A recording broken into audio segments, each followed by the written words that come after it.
Lauren's hands were shaking as she stood in the hospital chapel at 3 a.m., staring at the same wooden cross her mother had knelt before just 12 months ago. She pressed her palm against the cold wall, remembering the impossible night that changed everything. The doctors had given her 72 hours to live.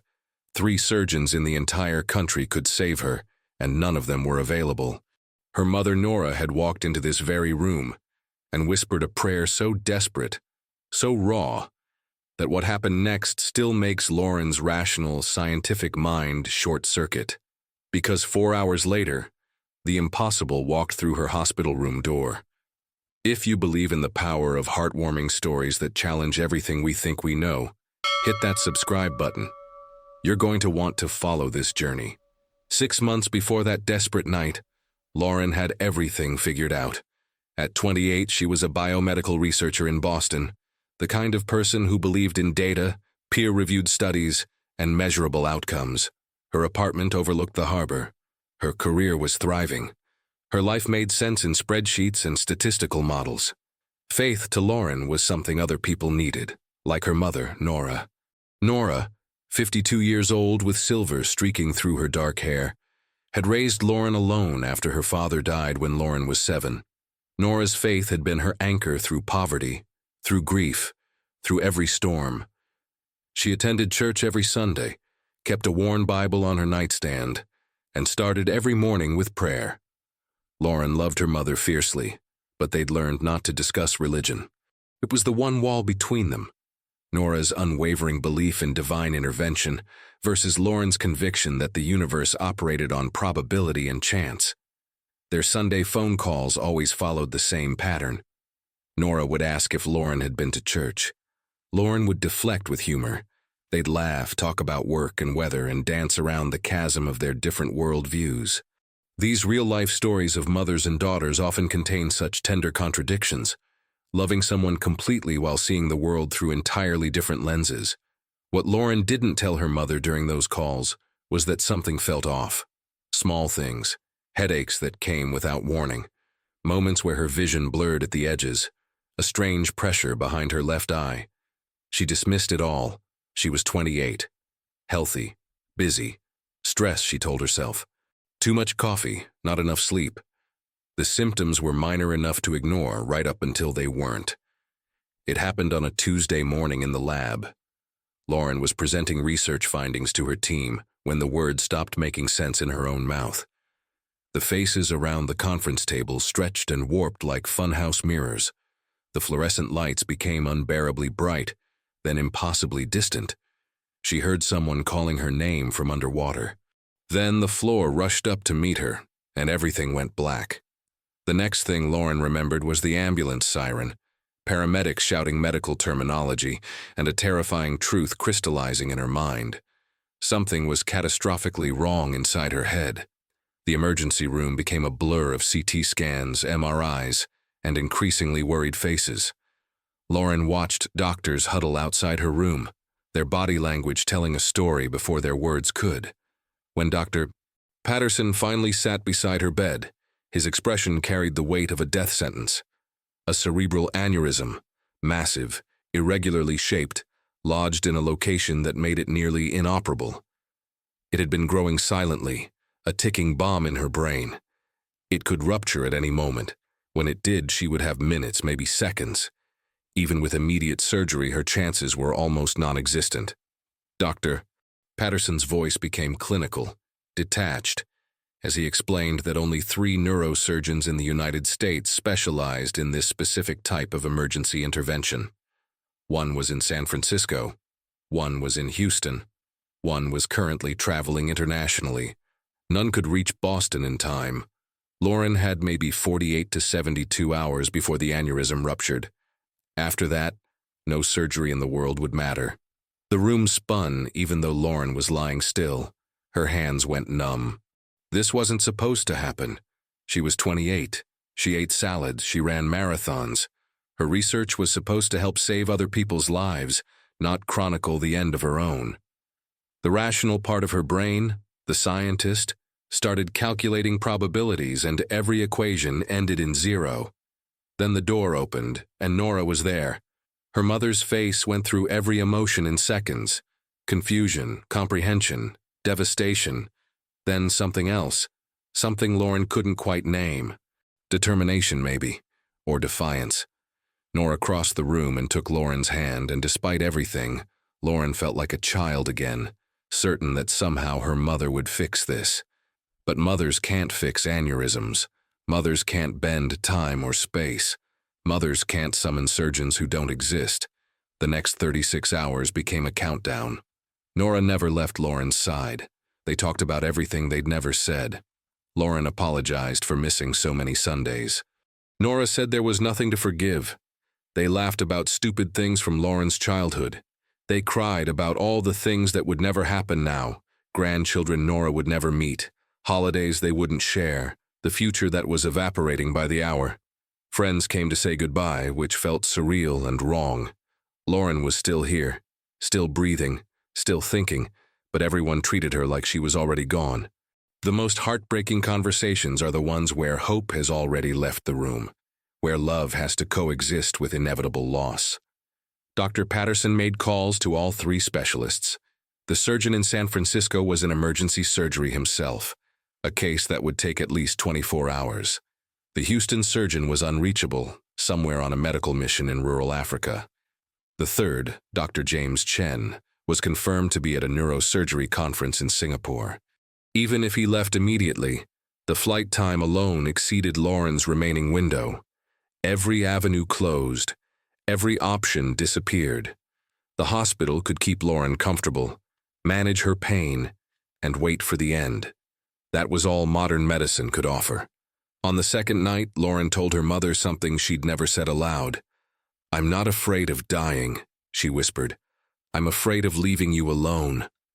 Nora's composure finally cracked. She sobbed into Lauren's shoulder, and for the first time in their relationship, Lauren was the one offering comfort instead of receiving it. When Nora finally pulled away, her eyes were red but clear. She kissed Lauren's forehead and said, "I need a moment." Then she walked out of the room. Lauren assumed her mother was going to call relatives to steel herself for what was coming. She didn't know Nora was going to fight for her daughter's life in the only way she had left.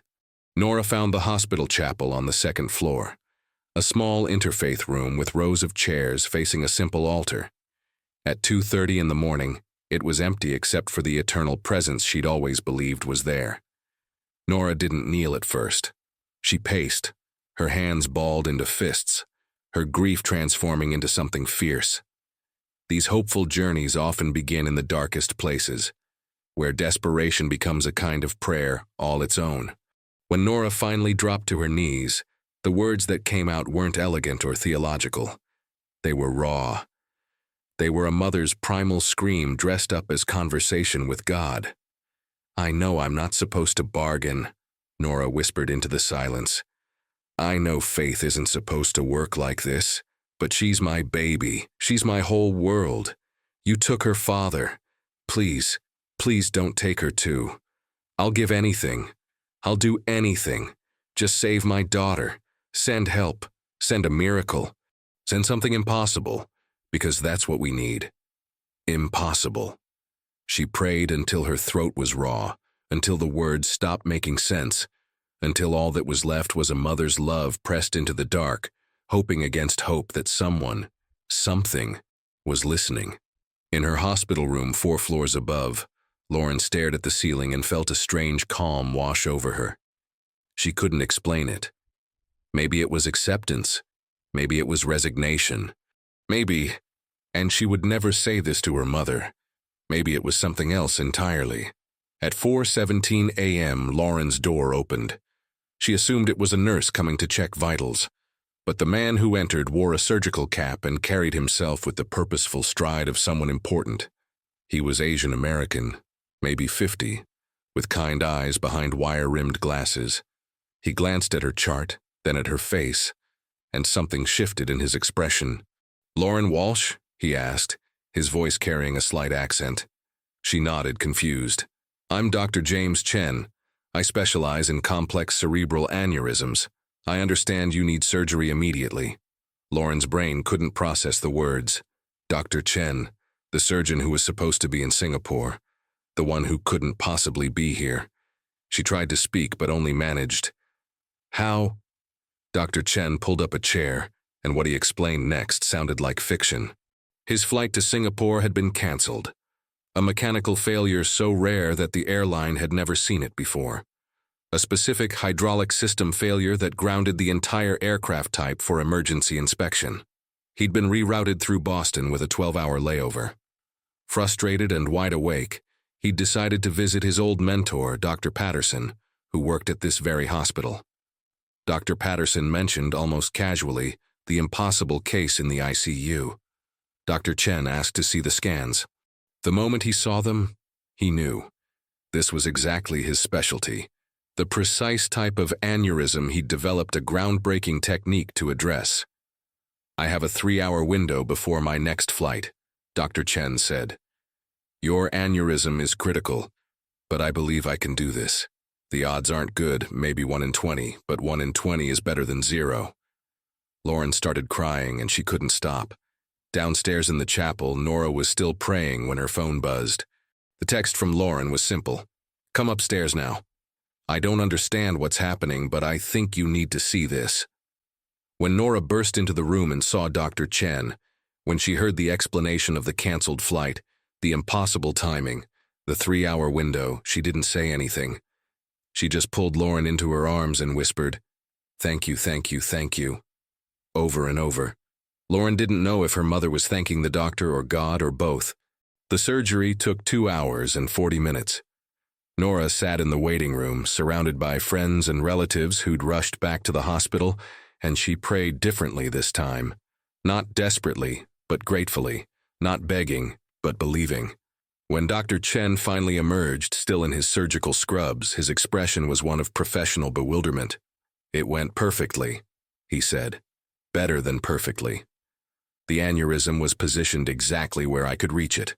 The clipping technique I developed worked flawlessly. Honestly, I've done this procedure maybe 30 times in my career, and this was the cleanest execution I've ever seen. I can't explain it, but everything just worked." Lauren woke up in recovery with a splitting headache and the overwhelming sensation of being alive. Her first thought was that she could think at all. Her second thought was that this shouldn't be real. Nora was beside her bed, looking like she'd aged 10 years and regained 20 in the same night. They held each other and cried, but Lauren's scientific mind was already spinning. The probability of what had happened was astronomical. A specific mechanical failure on a specific flight. A 12-hour layover in exactly the right city. A casual visit to a mentor. A 3-hour surgical window. Every single variable had aligned with impossible precision. Over the following days, as Lauren recovered, she learned more details that only deepened the mystery. Dr. Chen's mentor, Dr. Patterson, admitted he almost didn't mention Lauren's case. He assumed nothing could be done. The mechanical failure on the aircraft was later determined to be a 1 in 10 million manufacturing defect. The airline's decision to ground the entire fleet had taken effect just minutes before Dr. Chen's scheduled departure. If any single element had been different, if the flight had been delayed instead of canceled, if Dr. Chen had stayed at his hotel, if his layover had been in any other city, Lauren would be dead. These real-life stories that defy explanation are the ones that haunt us most, that make us question the neat boundaries between coincidence and something more. Dr. Chen visited Lauren several times during her recovery. During one conversation, she asked him directly, "Do you think it was a miracle?" He was quiet for a long moment. "I'm a man of science," he finally said. "I believe in anatomy, procedure, skill. But I've been doing this for 25 years, and I've never seen a chain of events like this. The statistical probability of everything aligning exactly as it did." He trailed off, shaking his head. "Let's just say I'm not comfortable calling it impossible anymore. Something happened here. What you call it is up to you." Lauren appreciated his honesty more than any easy answer. Nora, when asked the same question, smiled and said simply, "I know what I know." The weeks of recovery became months of rehabilitation. Lauren's hair grew back over the surgical scar. Her strength returned. She went back to her lab, back to her microscopes and data sets. but something fundamental had shifted. She wasn't religious, not in the way her mother was. She didn't start attending church or carrying a Bible, but she stopped being so certain that she understood the boundaries of what was possible. She started calling her mother every morning, not just Sundays. She held doors for strangers. She donated to causes she'd always meant to support. She lived differently, moved by the knowledge that her presence here, her continued existence, balanced on a knife's edge of improbable grace. Now, standing in the hospital chapel a year later, Lauren traced her fingers over the wooden cross her mother had knelt before. Medical journals had published her case as a statistical anomaly. Researchers debated the probability factors, but Lauren knew something they couldn't measure in their studies. She knew that on the darkest night of her life, her mother's love had been strong enough to reach into the impossible and pull her back.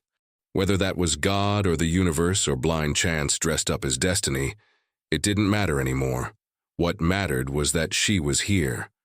What mattered was that hope, even desperate hope, even impossible hope, sometimes gets answered in ways we can't explain.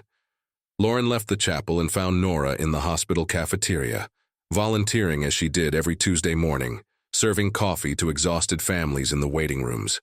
Their eyes met across the room, and Nora's face broke into that smile, the one that said everything without words. The one that said, "I knew. I always knew." Lauren walked over, took 2 cups of coffee, and sat beside her mother. They didn't need to talk about faith or miracles or probability. They just needed to be here, together, grateful for every impossible moment. Because sometimes the most heartwarming stories are the ones where love refuses to accept the limits of what should be possible, where a mother's prayer becomes a bridge between desperation and deliverance, where the line between science and miracle blurs until the only truth left is this: they were both still here, still breathing, still holding each other's hands in a world that had bent itself into an impossible shape just to keep them together. If this story moved you, if you believe in the power of hopeful journeys and the mysteries that connect us all, share it with someone who needs to hear it today. Subscribe for more real-life stories that challenge everything we think we know about the boundaries of hope. And remember, when everything seems impossible, sometimes impossible is exactly what happens. Sometimes love is loud enough to be heard by whatever force moves through this universe, and sometimes, just sometimes, that force answers back.